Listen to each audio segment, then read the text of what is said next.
Hello everyone, board बाबा में आप सभी का स्वागत है। हम हैं विकास गुप्ता और आप हैं हमारे प्यारे प्यारे विद्यार्थीगण। तो कृपया ध्यान दीजिए, जैसा कि आप लोग जानते हैं कि वीडियो सीरीज चल रहा है जिसमें हम लोग 10th क्लास के क्वेश्चन बैंक का सभी के सभी ऑब्जेक्टिव्स को हम लोग क्लियर कर रहे हैं। और इसी सीरीज में आज चौथा दिन है, 3 दिन निकल चुका है। आज चौथे दिन में आपको बता दें कि विज्ञान तो संदीप सर पढ़ाएंगे, ठीक है। क्या पढ़ाएं वो बताएंगे आपको, ओके। हम बता दें आपको कि सामाजिक विज्ञान में कल हम लोगों ने भूगोल चालू किया था, उसके 6 गो खंड में से 2 गो खंड पूरा हो गया है, ठीक है। पहला चैप्टर का जो कि सबसे बड़ा चैप्टर था, आज हम लोग आज 2 गो खंड और चालू करेंगे, ठीक है, याद रखिएगा। और हिंदी का चौथा लेसन नाखून क्यों बढ़ते हैं हम लोग करने वाले हैं। और संस्कृत का भी आज 2 लेसन, जिस तरह से रोज की तरह 2 गो लेसन हो रहा है, उसका भी 2 लेसन, एगो नीति श्लोक और एगो कर्मवीर कथा होने वाला है, ठीक है। तो चलिए शुरू करते हैं बिना देरी किए हुए। आइए, अब फिर से मैं बता दूं, यदि आपको आंसर पता हो तो बाबू जरूर बताइए, ठीक है। सामाजिक विज्ञान, चलिए शुरू करते हैं। ध्यान दीजिएगा, जल संसाधन है, ओके। जल संसाधन का पहला क्वेश्चन है, बृहद क्षेत्र में जल की उपस्थिति के कारण ही पृथ्वी को कहते हैं, क्या कहते हैं बताइए, जल्दी से बताइए। नीला ग्रह कहते हैं। क्या कहते हैं? नीला ग्रह कहते हैं। अगला क्वेश्चन है, आज एकदम धाए धाए ऑब्जेक्टिव टिक कर रहे हैं, ठीक है। आप देखते चलिए, याद कर चलिए, और वहीं एग्जाम में आएगा, अभी एग्जाम में एकदम धाए धाए मार के चले जाएगा, माने गोलिया के, ठीक है। इन के पेपर में टिक करके चलिए, मार पे गोलिया दीजिएगा। आगे बढ़ते हैं, ठीक है। उसको माने रंग दीजिएगा, गोलियाना माने रंगना होता है, ठीक है। अगला क्वेश्चन देखिए, अगला क्वेश्चन है, प्राणियों के शरीर में कितनी प्रतिशत जल की मात्रा निहित होती है? कितनी प्रतिशत होती है? धाए धाए बताइए। 65% होती है, ठीक है। चलिए अगला क्वेश्चन है, गोविंद सागर कृत्रिम जलाशय संबंधित है। गोविंद सागर कृत्रिम जलाशय संबंधित है, किससे संबंधित है? याद रखेंगे, ये भाखड़ा नांगल बांध से संबंधित है। ऑप्शन नंबर सी हो जाएगा, ओके। अगला क्वेश्चन है, हीराकुंड परियोजना किस नदी पर है? हीराकुंड परियोजना किस नदी पे है बाबू? हमारे याद रखिए, महानदी। ऑप्शन नंबर ए हो जाएगा, ठीक है। चलिए आगे बढ़ते हैं। अगला क्वेश्चन है, भारत में सबसे बड़ा मानव निर्मित जलाशय है। भारत में सबसे बड़ा मानव निर्मित जलाशय कौन सा है? याद रखिएगा, बताइए तो, आप बताइए तो, नागार्जुन सागर है कि कृष्ण सागर है कि गोविंद वल्लभ पंत सागर है कि गोविंद सागर है? याद रखिए, गोविंद वल्लभ पंत सागर है। गोविंद सागर खाली टिक करके मत चलिएगा, इसका ऑप्शन नंबर सी सही है, ठीक है। आगे बढ़ते हैं। अगला क्वेश्चन है, बिहार में अति जल दोहन के किस तत्व का संकेंद्रण बढ़ा है? किसका? तेजी में बताइए। ऑप्शन नंबर इसका सी सही हो जाएगा बाबू, आर्सेनिक का संकेंद्रण बढ़ा है, ओके। चलिए आगे बढ़ते हैं। अगला क्वेश्चन है, देश में सर्वाधिक वर्षा कहाँ होती है? देश में सर्वाधिक वर्षा कहाँ होती है? याद रखिएगा, ये मासिन राम में होती है, ओके। मासिन राम में देश में सर्वाधिक वर्षा होती है, ठीक है। अगला क्वेश्चन है, देश के बांधों को किसने भारत का मंदिर कहा था? बहुत इंपॉर्टेंट क्वेश्चन है। देश के बांधों को किसने भारत का मंदिर कहा था? पंडित नेहरू ने, यानी पंडित जवाहरलाल नेहरू जी ने यह बात कहा था, ठीक है। चलिए अगला क्वेश्चन है, नर्मदा घाटी परियोजना किन राज्यों से संबंधित है? नर्मदा घाटी परियोजना किन राज्यों से संबंधित है? ऑप्शन ध्यान से देखिएगा। ऑप्शन नंबर ए है Bihar, Uttar Pradesh, Madhya Pradesh. Option number B है Tamil Nadu, Kerala, Karnataka. Option number C है Paschim Bangal, Uttar Pradesh, Punjab. Option number D है गुजरात, महाराष्ट्र, मध्य प्रदेश। तो याद रखिएगा, इसका ऑप्शन नंबर डी सही हो जाएगा, गुजरात, महाराष्ट्र, मध्य प्रदेश। ये नर्मदा घाटी परियोजना इन राज्यों से संबंधित है, ओके। चलिए आगे बढ़ते हैं। अगला क्वेश्चन है, भारत का सबसे लंबा बांध हीराकुंड बांध है। ऑप्शन नंबर ए हो जाएगा, भारत का सबसे लंबा बांध हीराकुंड बांध है, याद रखिएगा। अगला क्वेश्चन है बाबू, भाखड़ा नंगल परियोजना किस नदी पर बनी है? सतलज नदी पे बनी है, याद कर लीजिए, अबे के अबे, ठीक है। आगे बढ़ते हैं। अगला क्वेश्चन है, प्रथम राष्ट्रीय जल नीति कब लागू हुई थी? प्रथम राष्ट्रीय जल नीति कब लागू हुई थी? बताइए तो, अगस्त 1980 में हुई थी कि जुलाई 1985 में हुई थी कि सितंबर 1987 में हुई थी कि अक्टूबर 1990 में हुई थी? कब हुई थी? याद रखिएगा, ये 1987 सितंबर में हुई थी, ओके। चलिए आगे बढ़ते हैं। अगला क्वेश्चन है, कृष्णराज सागर बांध किस नदी पर बना है? कृष्णराज सागर बांध किस नदी पे बना है बताइए। इसका ऑप्शन नंबर, अच्छा आप बताइए पहले, कृष्णा की, नर्मदा की, कावेरी, किससे रिहंद हो जाएगा? कौन सा होगा? जल्दी से बताइए। इसका ऑप्शन नंबर सी हो जाएगा, कावेरी नदी पर कृष्णराज सागर बांध बना है, ओके। चलिए आगे बढ़ते हैं। अगला क्वेश्चन है, भूमिगत जल स्तर की गिरावट रोकने के लिए कौन योजना चलाई गई है? बताइए, इसको रोकने के लिए कौन सी योजना चलाई गई है? याद रखिएगा, वर्षा जल संग्रहण, वाटर शेड मैनेजमेंट की ड्रिप सिंचाई। ये तीनों का तीनों, यानी ऑप्शन नंबर ए, बी, सी, ये तीनों का तीनों से, इसलिए ऑप्शन नंबर डी हो जाएगा, इनमें से सभी। चलिए आगे बढ़ते हैं। अगला क्वेश्चन है बाबू, दक्षिण भारत की सबसे बड़ी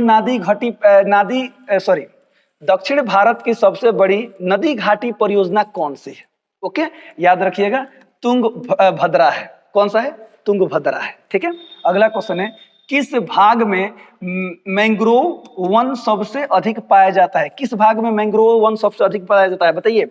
याद रखिएगा सुंदरवन में। कहां पाया जाता है? सुंदरवन। ऑप्शन नंबर बी हो जाएगा। अगला क्वेश्चन है, शरावती नदी घाटी परियोजना कहाँ अवस्थित है? शरावती नदी घाटी परियोजना कहाँ अवस्थित है? याद रखिएगा कर्नाटक में अवस्थित है। ठीक है। चलिए अगला क्वेश्चन है, इंदिरा गांधी नहर किस राज्य में स्थित है? इंदिरा गांधी नहर किस राज्य में स्थित है? याद रखिएगा राजस्थान में स्थित है। ऑप्शन नंबर सी हो जाएगा। अगला क्वेश्चन है, दामोदर घाटी परियोजना किस राज्य में स्थित है? दामोदर घाटी परियोजना किस राज्य में स्थित है? तो झारखंड में स्थित है। इसका ऑप्शन नंबर ए हो जाएगा। याद रखिएगा। आगे बढ़ते हैं। हाँ, उसका अगला जो चौथा खंड है वो है बाबू, याद रखिएगा, वन एवं वन्य प्राणी संसाधन। ओके, ग है तो तीसरा मत बुझिएगा। ठीक है, चौथा खंड है। ओके, आगे बढ़ते हैं। तो इसका पहला क्वेश्चन है, एक एनजीओ, हाँ एक एनजीओ, ओके, एक एनजीओ की वानिकी रिपोर्ट के अनुसार 1948 में विश्व में कितने हेक्टेयर भूमि पर वन का विस्तार था? बताइए कितने हेक्टेयर भूमि का विस्तार था? याद रखिएगा 400 करोड़ हेक्टेयर भूमि का विकास था। ओके, चलिए अगला क्वेश्चन है, संविधान की धारा 21 का संबंध किससे है? संविधान की धारा 21 का संबंध किससे है? तो याद रखिएगा वन्य जीवों तथा प्राकृतिक संसाधनों के संरक्षण से है। ऑप्शन नंबर ए इसका सही हो जाएगा। ओके, चलिए आगे बढ़ते हैं। अगला क्वेश्चन है, भारत का कान्हा राष्ट्रीय पार्क प्रसिद्ध है। भारत का कान्हा राष्ट्रीय पार्क प्रसिद्ध है, किसके लिए प्रसिद्ध है? याद रखिएगा बाघ के लिए प्रसिद्ध है। इस बाघ बहुत ज्यादा रहते हैं। ठीक है, बाघ के लिए प्रसिद्ध है। आगे बढ़ते हैं। अगला क्वेश्चन है, भारत का राष्ट्रीय पक्षी कौन है? ये हम नहीं बताएंगे। ठीक है, तो लोग बचपन से सीख रहे हैं। ठीक है, मोर है। कौन है? मोर है। ऑप्शन नंबर सी हो जाएगा। चलिए अगला क्वेश्चन है बाबू, सुंदरवन है, बताइए तो सुंदरवन कहाँ है? याद रखिएगा पश्चिम बंगाल में है। ओके, चलिए अगला क्वेश्चन है, निम्न में से कौन सा जानवर केवल भारत में ही पाया जाता है? बाबू सुनिएगा ध्यान से, इसका ऑप्शन नंबर आपके एग्जाम में आता है तो घड़ियाल टिक कीजिएगा। क्वेश्चन पूछा है केवल भारत में, तो केवल भारत में घड़ियाल, ऑप्शन नंबर ए। बहुत तो डॉल्फिन टिक करके आते हैं लेकिन बाबू गलत है। ठीक है, इसका ऑप्शन नंबर ए ही सही होगा। घड़ियाल ये जो केवल भारत में, ओनली भारत में। ठीक है, और डॉल्फिन नेपाल और पाकिस्तान में भी पाई जाती है। ओके, याद रखिएगा। चलिए आगे बढ़ते हैं। अगला क्वेश्चन है, वन संरक्षण एवं प्रबंधन की दृष्टि से वनों को कितने वर्गों में वर्गीकृत किया गया है? 3 वर्गों में वर्गीकृत किया गया है। ऑप्शन नंबर बी हो जाएगा। अगला क्वेश्चन है बाबू, निम्न राज्यों में से किसमें सर्वाधिक वन क्षेत्र है? निम्न राज्यों में से किसमें सर्वाधिक वन क्षेत्र? याद रखिएगा, देखिए मध्य प्रदेश, उत्तर प्रदेश, कर्नाटक, केरल। मध्य प्रदेश याद रखिएगा। ऑप्शन नंबर ए हो जाएगा। अगला क्वेश्चन है, गिर राष्ट्रीय उद्यान कहाँ है? गुजरात में है। कहाँ है? गुजरात में है। और संजय गांधी उद्यान कहाँ है? आए पटना में है। ठीक है, याद रखिएगा। चलिए आगे बढ़ते हैं। अगला क्वेश्चन बाबू, नंदा देवी राष्ट्रीय उद्यान कहाँ है? नंदा देवी राष्ट्रीय उद्यान उत्तराखंड में है। याद रखिएगा। ऑप्शन नंबर बी हो जाएगा। अगला क्वेश्चन बाबू, आयुर्वेद के जनक कौन है? आयुर्वेद के जनक चरक है। पतंजलि टिक मत कर दी हो, ठीक बा। आयुर्वेद के जनक चरक है। ओके, अगला क्वेश्चन है, बाघ परियोजना की शुरुआत कब हुई थी? बाघ परियोजना की शुरुआत 1973 में हुई थी। ओके, चलिए अगला क्वेश्चन है, काजीरंगा राष्ट्रीय उद्यान कहाँ है? काजीरंगा राष्ट्रीय उद्यान कहाँ है? असम में है।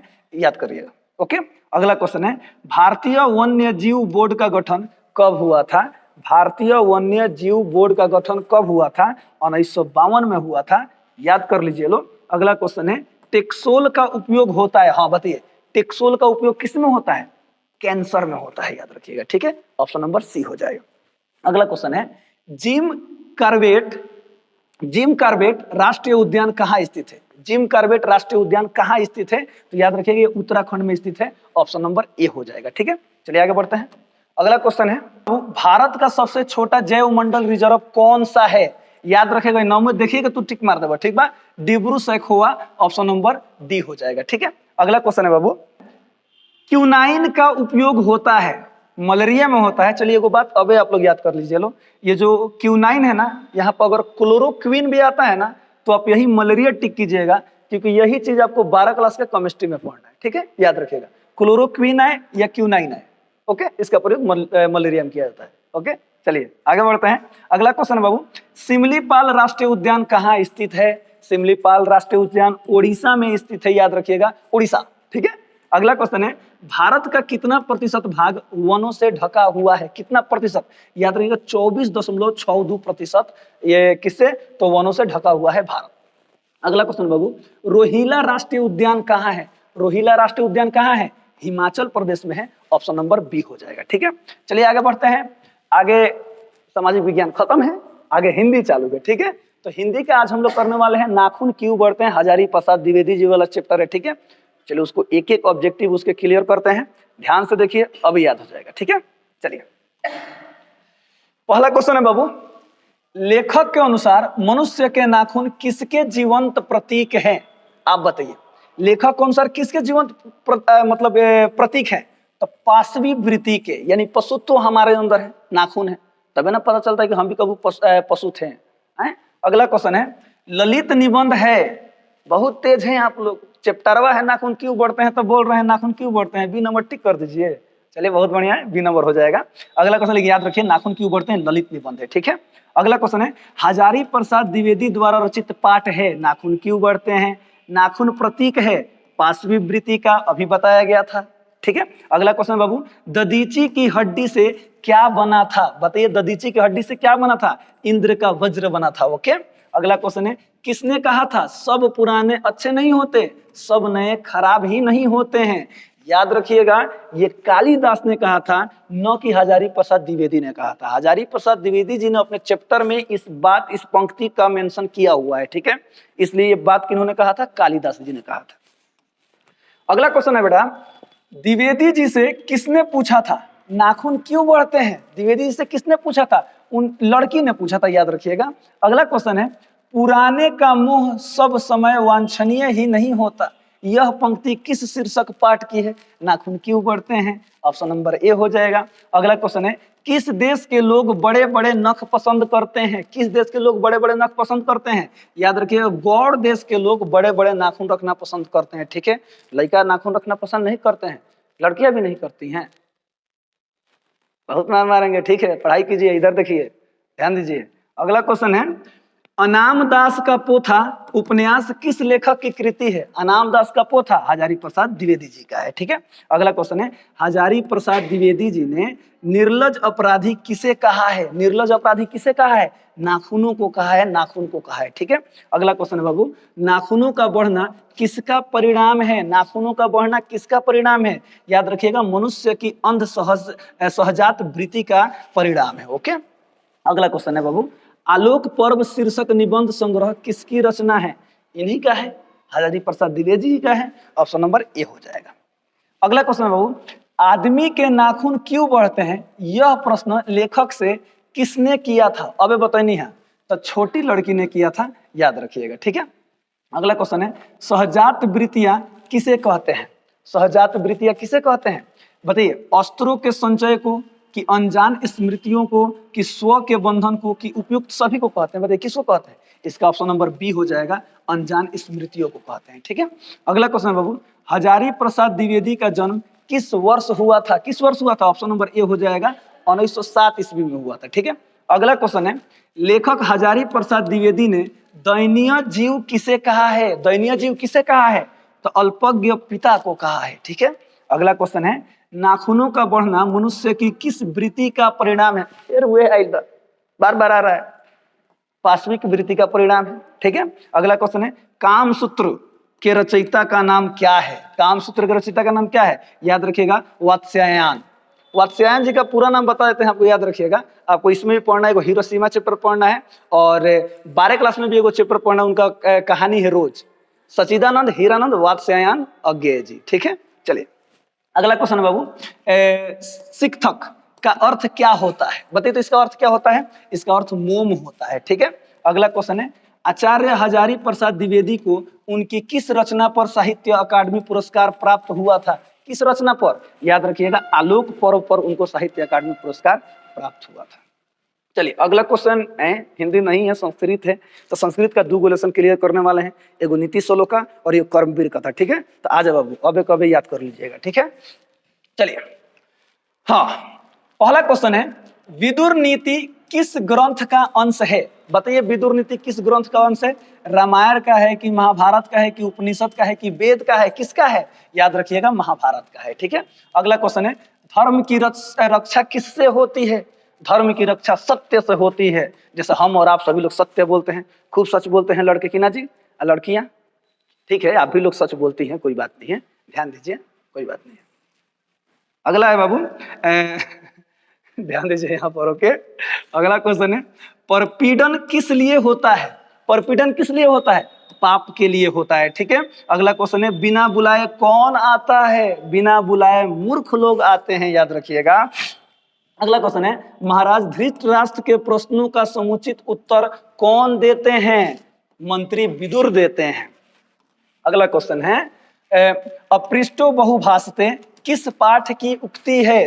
तो नीति श्लोक का चल रहा है, नीति श्लोक का मार दीजिए, तो ऑप्शन नंबर ए हो जाएगा।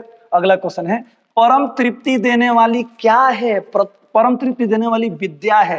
बाबू विद्या ग्रहण कीजिए, पढ़ाई कीजिए, ओके, मेहनत कीजिए। अगला क्वेश्चन है, उत्तम शांति क्या है? उत्तम शांति क्षमा है। क्षमा मांग के एकदम अस्थिर, एकदम दमी सदले रहो। ठीक बा। अगला क्वेश्चन है, नीति श्लोक पाठ में परम श्रेय किसे कहा गया है? परम श्रेय किसे कहा गया है? धर्म को कहा गया है। घर की शोभा कौन है? घर की शोभा स्त्री होती है, महिलाएं होती हैं। अगला क्वेश्चन है, आचार का हनन किससे होता है? आचार का हनन अलक्षण से होता है, यानी हमारे अंदर लक्षण होना चाहिए और लक्षण नहीं होना चाहिए। अगला क्वेश्चन है, सुलभ कौन है? सुलभ कौन है? तो सतत प्रियवादी है सुलभ। अगला क्वेश्चन है, अपनी उन्नति चाहने वालों को कितने दोषों को त्याग देना चाहिए? बताइए जल्दी से, कितने दोषों को? तो 6 दोषों को त्याग देना चाहिए। पाठ में मेंशन किया गया है कौन कौन सा दोष है। अगला क्वेश्चन है, नीति श्लोक का पाठ महाभारत के किस पर्व से संकलित है? याद रखिएगा, उद्योग पर्व से संकलित है। ओके। अगला क्वेश्चन है, विनय किसका नाश करता है? विनय किसका नाश करता है? बताइए तो, कीर्ति का नाश करता है कि आचरण का कि धर्म का कि अकीर्ति का? अकीर्ति का नाश करता है। ऑप्शन नंबर डी हो जाएगा। अगला क्वेश्चन है बाबू, विद्या की रक्षा किससे होती है? विद्या की रक्षा योग से होती है। ऑप्शन नंबर सी हो जाएगा। ओके। अगला क्वेश्चन है, नीति श्लोक पाठ के आधार पर सुख देने वाली क्या है? सुख देने वाली क्या है? अहिंसा है। अहिंसा, याद रखिएगा, अहिंसा, यानी हमें हिंसा नहीं करनी चाहिए, हमें अहिंसा के राह पर चलना चाहिए। ठीक है। महात्मा गांधी सत्य और अहिंसा के राह पर चलते थे, वही है। अगला क्वेश्चन बाबू, नीति श्लोक पाठ में कितने श्लोक यानी पद्य हैं? कितने हैं? 10 गो है। अगला है, सतत प्रियवादी लोग होते हैं, सुलभ होते हैं। ऑप्शन नंबर सी हो जाएगा। अगला क्वेश्चन है, अनर्थ का नाश किससे होता है? अनर्थ का नाश किससे होता है? जल्दी से बताइए। अनर्थ का नाश पराक्रम से होता है। ठीक है। अगला क्वेश्चन है, रूप की रक्षा किससे होती है? मेकअप से होती है? आए, बहुत मार मारेंगे। मृज्या से होती है। किससे होती है बाबू? मृज्या से होती है। अगला क्वेश्चन है, नीति श्लोक पाठ किस ग्रंथ से संकलित है? जल्दी से बताइए, किस ग्रंथ से संकलित है? तो विदुर नीति से संकलित है, याद रखिएगा। अगला क्वेश्चन है, नरक के कितने द्वार हैं जिनसे व्यक्ति का नाश होता है? नरक के कितने द्वार जिनसे व्यक्ति का नाश होता है? तो टोटल 3 गो द्वार हैं। ठीक है। अगला क्वेश्चन है बाबू, आचारः डैश डैश डैश हंति, रिक्त स्थान को उचित पद से भरे। इसका याद कर लीजिए लो, अलक्षणम। ओके। अगला क्वेश्चन है, निम्न में से नरक का द्वार नहीं है? नहीं है पूछा, याद रखिएगा। तो पुण्य नहीं है। पुण्य करेंगे तो नरक में जाएंगे, कब नहीं जाएंगे, स्वर्ग यही से बना लेंगे। अगला क्वेश्चन है, क्षमा किसका नाश करती है? क्षमा किसका नाश करती है? क्रोध को समाप्त कर देती है, खत्म कर देती है क्षमा। अगला क्वेश्चन है बाबू, पराक्रम डैश डैश डैश हंति, रिक्त स्थान की पूर्ति वही उचित पद से करें। तो इसका ऑप्शन नंबर अनर्थम हो जाएगा। ऑप्शन नंबर सी हो जाएगा। ठीक है। अगला क्वेश्चन है बाबू, डैश डैश डैश परमा तृप्ति, रिक्त स्थान की पूर्ति वही उचित पद से करें। तो आप बताइए तो क्या होगा? धर्म होगा कि अहिंसा होगा कि क्षमा होगा कि विद्या होगा? कौन सा होगा? याद रखिएगा, विद्या हो जाएगा। विद्या परमा तृप्ति। ओके। अगला क्वेश्चन है 29 नंबर, डैश डैश डैश जना नम्रः भवंती, रिक्त स्थान की पूर्ति उचित पद से करें। इसका ध्यान दीजिएगा। बताइए तो, आप बताइए तो, बुद्धिमान होगा कि बुद्धिमता होगा कि बुद्धिमंता होगा कि बुद्धिमत होगा? इसका याद रखिएगा बाबू, बुद्धिमंता होगा। ऑप्शन नंबर सी हो जाएगा। ठीक है। अगला क्वेश्चन है बाबू 30 नंबर, रूपम डैश डैश डैश रक्ष्यते, रिक्त स्थान की पूर्ति सही विकल्प से करें। बताइए तो सत्येन होगा कि युगेन होगा कि मृज्या होगा कि वृतेन होगा? इसका ऑप्शन नंबर सी हो जाएगा, मृज्या हो जाएगा। ठीक है, अगला क्वेश्चन है बाबू, अगला क्वेश्चन नहीं है, नीति श्लोक का पाठ खत्म हो गया। कर्मवीर राम प्रवेश वाला कहानी चालू हो गया। ठीक है, ध्यान दीजिएगा। तो पहला क्वेश्चन बाबू, कर्मवीर कौन था? राम प्रवेश राम था। ओके, अगला क्वेश्चन है छात्राणाम डैश डैश डैश तपः, रिक्त स्थान में कौन सा पद होगा? तो छात्राणाम अध्ययनम। ठीक है, ऑप्शन नंबर सी हो जाएगा। अगला क्वेश्चन है कर्मवीर कथा पाठ में किसकी कथा है? तो राम प्रवेश की कथा है, राम प्रवेश राम की कथा है। ठीक है, अगला क्वेश्चन है राम प्रवेश राम ने उच्च विद्यालय में कौन सा स्थान प्राप्त किया था? पहला स्थान प्राप्त किया था, ऑप्शन नंबर डी हो जाएगा। अगला क्वेश्चन है बाबू, भीखन टोला को देखने के लिए कौन आए थे? अध्यापक जी आए थे, याद आ रहा है? हाँ, ऑप्शन नंबर बी हो जाएगा। अगला क्वेश्चन है लक्ष्मी किसके पास रहती है? बताइए लक्ष्मी किसके पास रहती है? परिश्रमी के पास रहती है कि बांधवों के पास रहती है, बुद्धिमान की साहित्यिक के पास रहती है? किसके पास रहती है? तो परिश्रमी व्यक्ति के पास लक्ष्मी जी रहती हैं। ठीक है, मेहनत कीजिएगा, लक्ष्मी जी आएंगी। अगला क्वेश्चन है भीखन टोला गांव कहाँ है? बिहार में है। अगला क्वेश्चन है राम प्रवेश राम को छात्राणाम अध्ययन तपः का उपदेश किसने दिया था? पिता ने दिया था कि साथी ने दिया, गुरु ने कि माता ने? किसने दिया था? गुरु ने दिया था। अगला क्वेश्चन है राम प्रवेश राम का जन्म किस गांव में हुआ था? भीखन टोला, याद रखिएगा, ऑप्शन नंबर डी हो जाएगा। अगला क्वेश्चन है राम प्रवेश राम किस परीक्षा में विश्वविद्यालय में प्रथम स्थान प्राप्त किया था? किस परीक्षा में? स्नातक, ग्रेजुएशन, बीए जिसको कहा जाता है स्नातक। ठीक है, अगला क्वेश्चन है प्रशासन ने भीखन टोला से 1 कोस दूरी पर क्या स्थापित करवाया था? प्राथमिक विद्यालय स्थापित करवाया था, ऑप्शन नंबर सी हो जाएगा। अगला क्वेश्चन है कर्मवीर राम प्रवेश राम के परिवार के सदस्यों की कुल संख्या कितनी थी? याद रखिए टोटल मात्र 4 आदमी थे उनके परिवार में। अगला क्वेश्चन है उद्योगिनम पुरुष सिंह मुपैति लक्ष्मी। ओके, यह उक्ति किस पाठ से संकलित है? वही कर्मवीर कथा से ये संकलित है, ऑप्शन नंबर ए हो जाएगा। अगला है दलित ग्रामवासी पुरुष की कथा कौन है? कर्मवीर कथा है। अगला क्वेश्चन है बाबू कनियसी पद का अर्थ क्या होता है? बताइए कनियसी पद का अर्थ होता है छोटा, याद रखिएगा, नहीं छोटी हो जाएगा, ऑप्शन नंबर बी। अगला क्वेश्चन है राम प्रवेश राम किसको जीवन की परम गति मानकर अध्ययन में जुट गया? जल्दी से बताइए, शिक्षा कर्म की, धर्म कर्म की, अहिंसा की, सत्कर्म? शिक्षा कर्म को। ओके, अगला क्वेश्चन है बाबू उद्योगिनम पुरुष सिन्हम डैश डैश डैश उपैति लक्ष्मी, ऑप्शन नंबर डी हो जाएगा। ठीक है, अगला क्वेश्चन है कर्मवीर कथा में बालक किसकी शिक्षण शैली से आकृष्ट हुआ? किसकी शिक्षण शैली से? तो शिक्षक के शिक्षण शैली से बालक क्या हो गया? आकृष्ट हो गया। अगला क्वेश्चन है कर्मवीर कथा में प्रशासन के क्षेत्र में कौन लोकप्रिय हुआ? कौन लोकप्रिय हुआ? राम प्रवेश राम लोकप्रिय हो गया। अगला क्वेश्चन है राम प्रवेश राम ने अनेक विषयों पुस्तकों को कहाँ आत्मसात किया था? महाविद्यालय के पुस्तकालय में किया था, ऑप्शन नंबर सी हो जाएगा। अगला क्वेश्चन है भीखन टोला गांव से प्रशासन द्वारा स्थापित प्राथमिक विद्यालय कितनी दूरी पर था? कितनी दूरी पे था? तो 1 कोस की दूरी पे था, ऑप्शन नंबर ए हो जाएगा। अगला क्वेश्चन है उपैति पद का अर्थ क्या होता है? उपैति पद का अर्थ क्या होता है? प्राप्त करता है, ऑप्शन नंबर ए होता है। ठीक है, अगला क्वेश्चन है डैश डैश डैश परीक्षायाम अहम प्रथमम स्थानम प्राप्तवान, रिक्त स्थान की पूर्ति उचित विकल्प से करें। बताइए इसका क्या हो जाएगा? वार्षिकी होगा कि वार्षिका होगा कि वार्षिकयाम होगा? इसका वार्षिकयाम होगा, ऑप्शन नंबर सी हो जाएगा। अगला क्वेश्चन है बाबू, अगला क्वेश्चन विज्ञान है। ठीक है, तो विज्ञान संदीप सर से पढ़िए। तो हंसते रहिए, मुस्कुराते रहिए, गाते रहिए, गुनगुनाते रहिए और हमेशा खुश रहिए। मिलते हैं कल फिर 5वें दिन के साथ, हमारे कल 5वां दिन हो जाएगा। तब तक के लिए जय Hind. Hello everyone, board one में आप सभी का स्वागत है। हम संदीप गुप्ता और आप हमारे प्यारे प्यारे विद्यार्थीगण, जैसा कि हम सभी क्वेश्चन बैंक जो 10th क्लास का है उसका पूरा ऑब्जेक्टिव डिस्कस कर रहे हैं लोग। तो इसी सीरीज में आज हम लोग 4थे दिन में हम लोग केमिस्ट्री का जो कल कुछ ऑब्जेक्टिव क्वेश्चन देखे थे लोग, आज हम सभी लेसन 2 का यानी अम्ल भस्म और लवण चैप्टर का जितने भी ऑब्जेक्टिव क्वेश्चन वो सब कंप्लीट कर लेंगे लोग, और अगले क्लास में धातु अधातु वाला जो चैप्टर है उसका ऑब्जेक्टिव क्वेश्चन डिस्कस करेंगे लोग। तो चलिए क्लास शुरू करते हैं। ओके, चलिए देख पा रहे हैं यहाँ पर क्वेश्चन नंबर 1 लिखा है कोई विलयन लाल लिटमस को नीला कर देता है, इसका पीएच मान क्या होगा? अब देखिए लाल को नीला कौन करता है? भस्म करता है। भस्म पीएच मान क्या होता है? 7 से अधिक होता है। तो आपको देखना 7 से अधिक कौन है? ये 7 के बराबर तो उदासीन होता है, ये 5 ये अम्ल का होता है। अब 7 से अधिक कौन है? तो ये 10 भी है और 8 भी है, यानी दोनों के दोनों क्या करेगा? दोनों के दोनों लाल लिटमस पत्र को नीला कर देगा। तो 2 ऑप्शन तो टिक कर नहीं सकते, तो फिर इसमें कौन सिलेक्ट करेंगे? तो बताइए ज्यादा भास्मी कौन है इसमें? 8 है कि 10 है, तो हम जानते हैं जब pH मान बढ़ता है तो भास्मिकता बढ़ती है, यानी 10 है, इसलिए इसमें ऑप्शन नंबर बी क्या है, डी के तुलना में थोड़ा ज्यादा बेहतर, इसलिए हम क्या करेंगे, ऑप्शन नंबर बी टिक करेंगे। हालांकि पता है हमें क्वेश्चन क्या होना चाहिए था, कोई विलयन नीले लिटमस पत्र को लाल कर देता है, इसका pH मान क्या होगा, तब क्या होता है, तब ऑप्शन नंबर सी होता है, नहीं 5 होता है, जो सबसे डिफरेंस ऑप्शन है। ओके चलिए, खैर कोई बात नहीं, क्वेश्चन के अनुसार आप लोग को आंसर कर देना। हालांकि जब ज्यादा ऑप्शन है 80 में 40 बनाना है, तो ऐसे सवाल आप क्या करेंगे, स्किप कर देंगे। आता है अगले क्वेश्चन पे, निम्न में कौन प्रबल अम्ल है, निम्न में कौन प्रबल अम्ल है, ऑप्शन ए H2SO4 सल्फ्यूरिक अम्ल प्रबल अम्ल में आता है, बी HCl हाइड्रोक्लोरिक अम्ल भी प्रबल अम्ल में आता है, HNO3 ये भी क्या आता है, प्रबल अम्ल में नाइट्रिक अम्ल जो होता है, तो ऑप्शन नंबर डी क्या होगा, सभी, तो सभी टिक करें।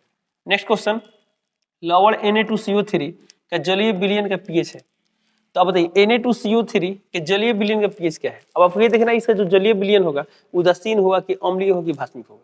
अब ये उदासीन है कि अम्लीय कि भास्मिक, ये तो पता है लवण है। अब लवण में कौन सा लवण है, तो लवण में 3 टाइप पढ़े थे लोग, सामान्य लवण, अम्लीय लवण और भास्मिक लवण। तो कौन सा लवण है आप चेक कर सकते हैं, देखिए यहाँ Na है, यानी क्या हो गया यहाँ पर NaOH, और CO3 है यानी H2CO3, ये दोनों अम्ल, देखिए क्या है, भस्म है और ये अम्ल है, तो भस्म अम्ल अभिक्रिया करते तो लवण बनता है, तो इस लवण का निर्माण इन दोनों के रिएक्शन से हुआ है। अब यहाँ जो भस्म है क्या है, प्रबल भस्म है, और ये क्या है, दुर्बल अम्ल है, तो प्रबल भस्म दुर्बल अम्ल मिलकर कैसा भस्म, कैसा लवण बनाएंगे, भस्म की प्रबलता ज्यादा नहीं, भास्मिक लवण बनेगा, यानी Na2CO3 कैसा होगा, भास्मिक होगा, तो भास्मिक है तो pH मान क्या होगा, 7 से अधिक, यानी ऑप्शन नंबर क्या होगा, बी, तो बी टिक कर देंगे। ओके नेक्स्ट क्वेश्चन, ऑक्जेलिक अम्ल की प्राकृतिक स्रोत निम्नलिखित में कौन है, तो ऑक्जेलिक अम्ल कहाँ पाया जाता है, टमाटर में पाया जाता है, तो ऑप्शन ने दिया संतरा, बी दिया टमाटर, सी दिया सिरका, डी दिया इमली, तो ऑप्शन नंबर बी हुआ टमाटर। ओके साथ ही साथ आपको ये भी पता होना चाहिए कि संतरा में कौन सा अम्ल पाया जाता है, सिरका में कौन सा अम्ल पाया जाता है, इमली में कौन सा अम्ल पाया जाता है। ठीक है, तो संतरा में कौन सा पाया जाता है, पढ़े थे लोग, एक ट्रिक याद कीजिए लोग, एक ट्रिक पढ़े थे आप लोग, सीए सोका से मौलिक अंटा नासा दुलेटिक। ओके चलिए, सी माने सिरका, सी माने क्या होता है, तो यहाँ पर सी माने होगा सिरका, तो सिरका में कौन सा अम्ल पाया जाता है, एसिटिक अम्ल, सिरका में कौन सा अम्ल पाया जाता है, एसिटिक अम्ल, तो सिरका में याद कर लीजिए एसिटिक अम्ल, एसिटिक अम्ल। यहाँ पर सो माने सोडा वाटर, सोडा वाटर में कौन सा अम्ल पाया जाता है, कार्बोनिक अम्ल, यानी H2CO3, इसमें क्या पाया जाता है, कार्बोनिक अम्ल। हालांकि एसिटिक अम्ल का भी सूत्र आपको याद होगा, कार्बनिक यौगिक जो पार्ट पढ़े लेसन 4 ऑर्गेनिक केमिस्ट्री में पढ़े होंगे लोग, तो कार्बोनिक अम्ल। सेब माने सेब, सेब में कौन सा अम्ल पाया जाता है, मौलिक अम्ल पाया जाता है। फिर है अंगूर, अंगूर में कौन सा अम्ल पाया जाता है, टार्ट्रिक अम्ल पाया जाता है, और साथ ही साथ इमली में भी क्या पाया जाता है, टार्ट्रिक अम्ल पाया जाता है। देखिए यहाँ पर इमली है, इमली में कौन सा अम्ल पाया जाता है, टार्ट्रिक अम्ल, इमली में कौन सा अम्ल पाया जाता है, टार्ट्रिक अम्ल। ओके अब देखिए ये इसका देखिए ऑक्जेलिक अम्ल कहाँ पाया था, टमाटर में, तो हो गया। संतरा बचा, देखिए इसमें संतरा है, ना माने नारंगी, ना माने क्या हुआ, नारंगी, तो नारंगी आए या नींबू आए, ये दोनों में कौन सा अम्ल पाया था, साइट्रिक अम्ल, इसे सिट्रिक अम्ल भी बोलते हैं, क्या बोलते हैं, सिट्रिक अम्ल बोलते हैं। तो नारंगी बोले या संतरा बोले, बातें क्या होता है, तो बताइए संतरा में कौन सा अम्ल पाया था, सिट्रिक अम्ल पाया था, साइट्रिक अम्ल पाया था। ओके चलिए, पहले क्वेश्चन था ऑक्जेलिक अम्ल का प्राकृतिक स्रोत क्या है, तो टमाटर हो गया, यानी ऑप्शन नंबर बी हो गया। आते हैं अगले क्वेश्चन पे, ये भी थोड़ा सुनिए, दूध, दूध माने दूध, तो दूध में जो अम्ल पाया जाएगा वही दही में भी पाया जाएगा, बस दही में क्या होगा, उस अम्ल की मात्रा बढ़ जाएगी, इसलिए वो क्या होता है, ज्यादा खट्टा हो जाता है। जैसे जैसे ज्यादा समय के लिए रखेंगे दही को, उतना ही उसकी अम्लीयता बढ़ती जाएगी, उतना ही खट्टा होता जाएगा। तो बताइए दूध और दही में कौन सा अम्ल पाया जाता है, लैक्टिक अम्ल पाया जाता है, कौन सा अम्ल पाया जाता है, लैक्टिक अम्ल, इस बात का ध्यान रखिए। चलिए देखिए नेक्स्ट क्वेश्चन दिया है, हमारा शरीर पीएच के कितने परास के बीच कार्य करता है, हमारा शरीर कितना, 7 से 7.8, यानी ऑप्शन नंबर क्या होगा, बी, तो बी टिक कर देंगे। नेक्स्ट क्वेश्चन दिया है, टार्टेरिक, टार्ट्रिक होता है, हालांकि टार्ट्रिक अम्ल निम्नलिखित में किसे पाया था, अभी देखिए सर, इमली में टार्ट्रिक अम्ल, ओके, अंगूर में भी कौन सा अम्ल पाया था, टार्ट्रिक अम्ल। देखते हैं ऑप्शन में दिया टमाटर, बी दिया संतरा, सी दिया सिरका, डी दिया इमली, ऑप्शन में क्या होगा, डी, डी टिक कर देंगे। ओके इमली में कौन सा अम्ल पाया था, टार्ट्रिक अम्ल पाया था। साथ साथ आपको ये भी पता है टमाटर में ऑक्जेलिक अम्ल, संतरा में देखिए, तो यहाँ पर संतरा में क्या था, नारंगी, सिट्रिक अम्ल, सिरका में एसिटिक अम्ल, इमली में टार्ट्रिक अम्ल। चलिए चलते हैं अगले क्वेश्चन पे। नेक्स्ट क्वेश्चन दिया यहाँ पर, मधुमक्खी का डंक एक अम्ल छोड़ता है जिसके कारण दर्द और जलन का अनुभव होता है, यह अम्ल क्या है, यह अम्ल क्या है, मेथेनोइक अम्ल है। क्या है, मेथेनोइक अम्ल, इसे फॉर्मिक अम्ल भी बोलते हैं। मेथेनोइक अम्ल IUPAC नाम है, फॉर्मिक अम्ल सामान्य नाम है। इसका ऑप्शन नंबर क्या होगा, ए, टिक कर। सूत्र क्या होता है इसका, HCOOH। ओके नेक्स्ट क्वेश्चन दिया यहाँ पर, निम्नलिखित में किसके कारण अम्ल वर्षा होती है, तो अम्ल वर्षा किसके कारण होती है, ऑप्शन दिया CO2, बी दिया है SO2, सी दिया CO, डी दिया Cl2। तो किसके कारण अम्लीय वर्षा होता है? तो आप लोग पढ़े होंगे लोग कि जो भी पेट्रोलियम से रिलेटेड जो भी ईंधन होते हैं उसमें क्या होते हैं, नाइट्रोजन और सल्फर की मात्रा पाई जाते हैं। तो जब पेट्रोलियम या कोयला ये सब का दहन होता है तो नाइट्रोजन डाइऑक्साइड सल्फर से होता है ना, कार से निकलने वाले धुआं से प्रदूषण गैस होता है। इसके आंसर आप लोग पढ़े होंगे लोग, उसमें क्या पाया जाता है, नाइट्रोजन सल्फर पाए जाते हैं। जब उनका दहन होता है तो क्या होता है, नाइट्रोजन ऑक्साइड सल्फर डाइऑक्साइड बनते हैं, जिसके कारण अम्लीय वर्षा होती है। यानी यहाँ पर इनमें सबसे एप्रोप्रिएट ऑप्शन कौन सा है? Option number B, SO2। SO2 के कारण क्या होता है, अम्लीय वर्षा होती है। हालांकि NO2 का भी कारण होता है, बट इसमें ऑप्शन में SO2 है तो SO2 टिक करेंगे। ओके, नेक्स्ट वन दिया टूथपेस्ट कैसा होता है? टूथपेस्ट कैसा होता है तो पढ़े थे लोग पीएच का अनुप्रयोग में। टूथपेस्ट तो देखिए जो अम्लीयता होता है, अम्लीयता को दूर करने के क्या चाहिए, भस्म चाहिए। तो दांत पर जो अम्लीयता इकट्ठा होता है उसको दूर करने के लिए भस्म चाहिए। तो टूथपेस्ट का नेचर भास्मिक यानी क्षारीय होता है। क्या होना चाहिए, क्षारीय। ऑप्शन नंबर क्या हो, बी, तो बी टिक कर देंगे। नेक्स्ट क्वेश्चन दिया यहाँ पर, अम्लीय विलयन का पीएच मान होता है 7 से कम होता है, तो ऑप्शन बी में दिया है 7 से कम, तो बी टिक कर देंगे। नेक्स्ट क्वेश्चन, अम्लीय वर्षा के जल का पीएच मान क्या होता है, 5.6 से कम होता है।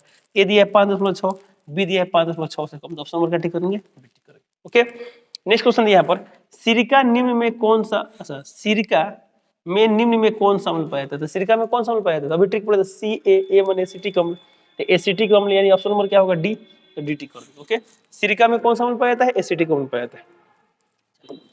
चलते वाले क्वेश्चन पे।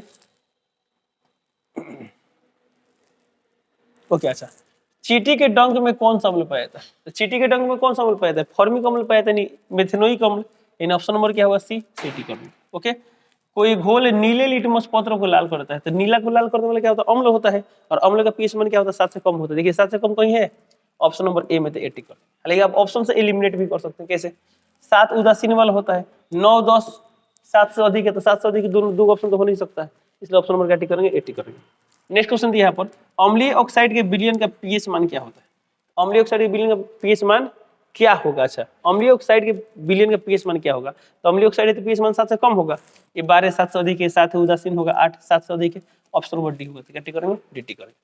Next question, milk of magnesia का पीएच मान, तो मिल्क ऑफ मैग्नीशिया का सूत्र क्या होता है, MgOH का होल 2 यानी मैग्नीशियम हाइड्रोक्साइड। ओके, तो मिल्क ऑफ मैग्नीशिया का सूत्र क्या होता है, MgOH का होल 2 यानी मैग्नीशियम हाइड्रोक्साइड। इसका पीएच मान लगभग 10 होता है, क्या होता है, लगभग 10 होता है। आप एनसीईआरटी की किताब में जाकर देख सकते हो, उसमें लिखा गया है 10। ऑप्शन ए दिया है 4, बी दिया है 3, सी दिया है 7, डी दिया है 10.5। तो सबसे अधिक बेहतर ऑप्शन कौन सा है, ऑप्शन नंबर डी है, 10.5। तो क्या टिक करेंगे, ऑप्शन नंबर डी टिक करेंगे। ओके, नेक्स्ट क्वेश्चन दिया यहाँ पर, किस पीएच मान वाला विलयन सबसे अधिक अम्लीय होगा? या तो 7 से कम वाला अम्लीय होता है, 7 से अधिक वाला क्षारीय होता है। 7 से जितना ही ज्यादा कम होगा उतना ही अम्लीयता बढ़ेगा, यानी पीएच मान घटने से अम्लीयता बढ़ता है। तो बोला गया सबसे अधिक अम्लीय कौन है, तो जिसका पीएच मान सबसे कम होगा वो सबसे अधिक अम्लीय होता है। चारों ऑप्शन में सबसे कम कौन है, देखिए तो 1 है कि 2 है कि 3 है कि 4 है, 1 है, यानी ऑप्शन नंबर ए। क्या टिक करेंगे, ऑप्शन नंबर ए टिक कर देंगे। नेक्स्ट क्वेश्चन दिया यहाँ पर, दही में कौन सा अम्ल है? दही में कौन सा अम्ल है? तो अभी कुछ देर पहले देखे थे दूध दही, तो दू लैक्टिक था यानी लैक्टिक अम्ल होता है, लैक्टिक अम्ल यानी ऑप्शन नंबर क्या होगा, सी। ट्रिक में क्या था, CaSO का सेम मौलिक अंटानासा दू लैक्टिक यानी दूध में कौन था, लैक्टिक अम्ल पाया था। ओके, नेक्स्ट क्वेश्चन दिया यहाँ पर, निम्नलिखित में पीएच का कौन सा मान क्षारक विलयन का मान देता है? तो कौन इसमें क्षारक हो सकता है? 7 से अधिक वाला, तो 7 से कम है खत्म, 7 है खत्म, 6 7 से कम, ऑप्शन नंबर डी। तो क्या टिक करेंगे, ऑप्शन नंबर डी टिक कर देंगे। चलिए चलते हैं अगले क्वेश्चन पे। नेक्स्ट क्वेश्चन दिया है, किसी भी उदासीन विलयन का पीएच होता है 7 होता है, ऑप्शन नंबर क्या होगा, बी। तो बी टिक कर देंगे।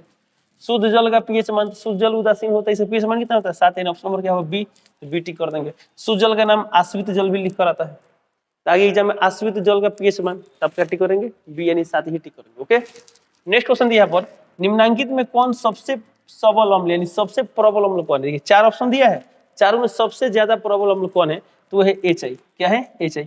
क्यों प्रबल अम्ल है, देखिए अम्लीयता का क्रम क्या हो, सबसे कम अम्लीय HF है, हालांकि दुर्बल अम्ल में आता है, ध्यान देंगे। हाइड्रोजन फ्लोराइड किसमें आता है, दुर्बल अम्ल में आता है। अब जैसे इधर जाएंगे तो अम्लीयता बढ़ेगा, अम्लीयता क्या होगा, बढ़ेगा, इधर आने से अम्लीयता क्या होगा, बढ़ेगा। क्यों बोल रहा है, तो ध्यान देंगे, इस रीजन में जान लीजिए। अच्छा अम्ल कौन होगा, जो H+ आसानी से दे दे, H+ क्या करे, आसानी से दे दे। अब देखिए सब में हाइड्रोजन परमाणु सेम है, अब यहाँ जो फ्लोरीन है, जानते हैं फ्लोरीन का आकार छोटा होगा, क्लोरीन के इससे बड़ा, ब्रोमीन के इससे बड़ा, आयोडीन के उससे बड़ा।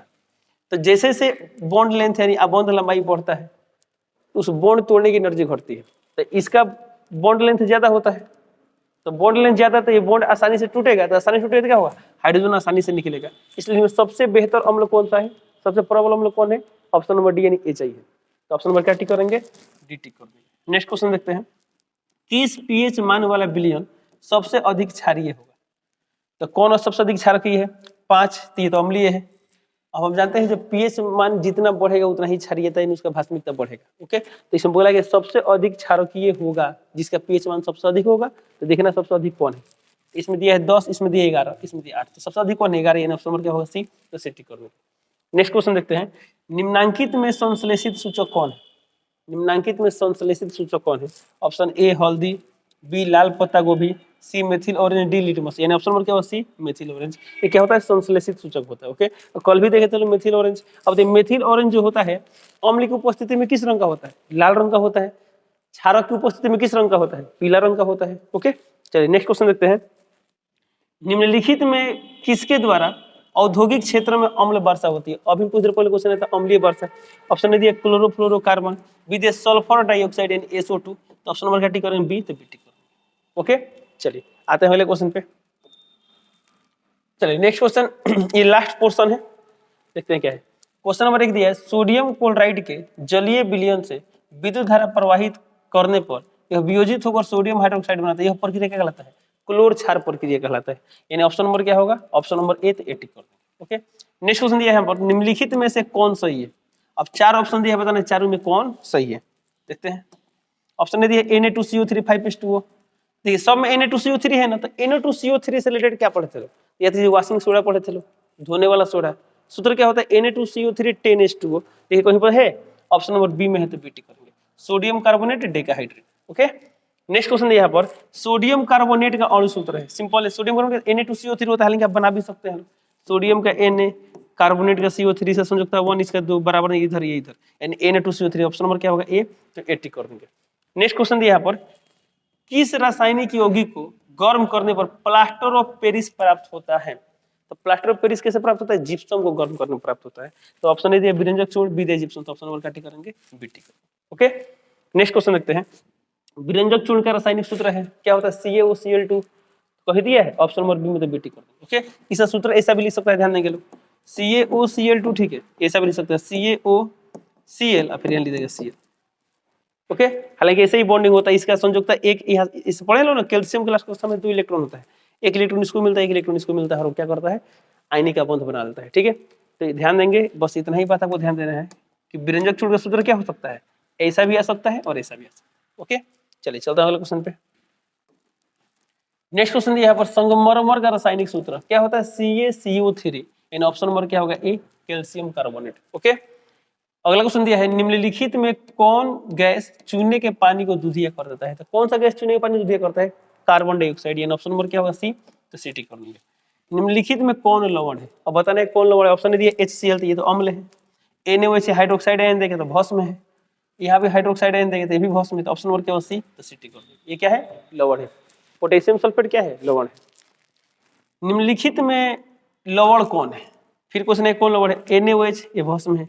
NaCl लवण है, ये भी देख सकते हैं। HCl क्या है, अम्ल है, ये क्या है, भस्म है, तो ऑप्शन नंबर क्या टिक करेंगे, बी, तो B answer. Okay, next question दिया है पर बेकिंग पाउडर है, बेकिंग पाउडर दिया। ओके, तो बेकिंग पाउडर एक मिश्रण, किसका मिश्रण है, तो किसका होता है, सोडियम बाइकार्बोनेट, सोडियम बाइकार्बोनेट और टार्टरिक अम्ल। देखते हैं, Na2 से तो सोडियम कार्बोनेट ये खत्म, सोडियम बाइकार्बोनेट एसिटिक अम्ल ये भी खत्म, कैल्शियम ये भी खत्म, सोडियम, एक मिनट, सोडियम बाइकार्बोनेट क्या होता है, NaHCO3 होता है। ठीक है, यहाँ पर 4 नहीं रहेगा। ओके, तो यानी एमटाटिक, यानी ऑप्शन नंबर डी, क्या टिक करेंगे, ऑप्शन नंबर डी। इनमें सबसे बेहतर ऑप्शन कौन सा है, ऑप्शन नंबर डी है, सोडियम बाइकार्बोनेट एवं टार्टरिक अम्ल। ठीक है, आते हैं अगले क्वेश्चन पे, नीला थोथा का रासायनिक सूत्र क्या है। तो नीला थोथा सूत्र क्या होता है, ये फर्स्ट लेक्चर में देखे थे, क्या होता है, CuSO4 5H2O, कहीं दिया तो ऑप्शन नंबर क्या होगा, बी, तो बी टिक। इसके साथ साथ आप वो भी याद रखिए, हरा थोथा सूत्र क्या था, हरा थोथा FeSO4.7H2, ये वाला क्या होता है, हरा थोथा। और क्वेश्चन में क्या पूछा था, नीला थोथा, तो नीला थोथा क्या होता है, CuSO4 5H2। चलिए चलते हैं अगले क्वेश्चन पे। नेक्स्ट क्वेश्चन दिया यहाँ पर, शल्य चिकित्सा में टूटी हड्डियों को जोड़ने के लिए प्रयुक्त होने वाला रासायनिक पदार्थ क्या है, तो क्या है, प्लास्टर ऑफ पेरिस है, इन ऑप्शन नंबर क्या होगा, सी, टिक। ये क्या करता है, जो टूटी हुई हड्डी उसको स्थिर करके रखता है। ऐसा नहीं कि जाकर उसको अंदर जोड़ता है, जोड़ता नहीं, बस उस हड्डी को स्थिर रखता है। अगला क्वेश्चन दिया प्लास्टर ऑफ पेरिस का रासायनिक नाम क्या है? प्लास्टर ऑफ पेरिस का रासायनिक नाम क्या है?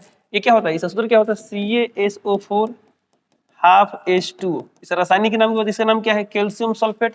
इसे हम लोग पढ़ते हैं हाइड्रेट। क्या पढ़ते हैं? हाइड्रेट। 1/2 हम लोग क्या पढ़ते हैं? हेमी। क्या पढ़ते हैं? हेमी या अर्ध। तो कैल्शियम सल्फेट हेमी हाइड्रेट कहीं दिया देखिए तो कैल्शियम सल्फेट हेमी हाइड्रेट। अच्छा यहाँ दिया अर्ध हाइड्रेट, इन ऑप्शन नंबर डी होता है। डी करेंगे डी करेंगे। ओके, कैल्शियम सल्फेट अर्ध हाइड्रेट बोले या कैल्शियम सल्फेट हेमी हाइड्रेट बोले। नेक्स्ट क्वेश्चन, बेकिंग सोडा का रासायनिक सूत्र है तो क्या होता है? NaHCO3 होता है, सोडियम बाइकार्बोनेट। इन ऑप्शन नंबर क्या होगा? ए, तो ए टिक कर देंगे। नेक्स्ट क्वेश्चन, धोबिया सोडा यानी धोने वाला सोडा यानी वॉशिंग सोडा का सूत्र क्या होता है? Sodium carbonate 10H2। In option number क्या होगा? बी, तो बी टिक कर देंगे। Next question, plaster of Paris, कोष्ट में लिखा है जिप्सम, ये नहीं लिखना चाहिए था। ओके, प्लास्टर ऑफ पेरिस का रासायनिक सूत्र है तो प्लास्टर ऑफ पेरिस का सूत्र क्या होता है? CaSO4 half H2O। Option number B, तो बी टिक कर देंगे। ओके, चलिए चलते हैं अगले क्वेश्चन पे। नेक्स्ट क्वेश्चन यहाँ पर सोडा एस का रासायनिक सूत्र होता है। सोडा एस का रासायनिक सूत्र क्या होता है? इसका रासायनिक नाम होता है सोडियम कार्बोनेट। तो सूत्र क्या होगा? Na2CO3। ऑप्शन नंबर क्या होगा? बी, तो बी टिक कर देंगे। नेक्स्ट क्वेश्चन, आयोडीन युक्त नमक है। आयोडीन युक्त नमक क्या होता है? ये होता है NaCl के साथ Ki या KiO3। Ki भी हो सकता है, KiO3 भी हो सकता है। तो ऑप्शन ए दिया है NaCl plus Ki, NaCl plus KiO3। अच्छा, सी में दिया ए और बी दोनों, तो ऑप्शन नंबर क्या टिक करेंगे? सी टिक करेंगे, ए और बी दोनों। नेक्स्ट क्वेश्चन दिया यहाँ पर, निम्न में कौन विजातीय यौगिक है? कौन विजातीय यानी चारों ऑप्शन में सबसे डिफरेंट कंपाउंड कौन सा यानी अलग कंपाउंड कौन सा? देखते हैं। चूना पत्थर सूत्र क्या होता है? CaCO3। खड़ी ये भी क्या होता है? CaCO3। संगमरमर ये भी होता है CaCO3। तो ये तीनों सेम हो गया ना, तो विजातीय कौन है?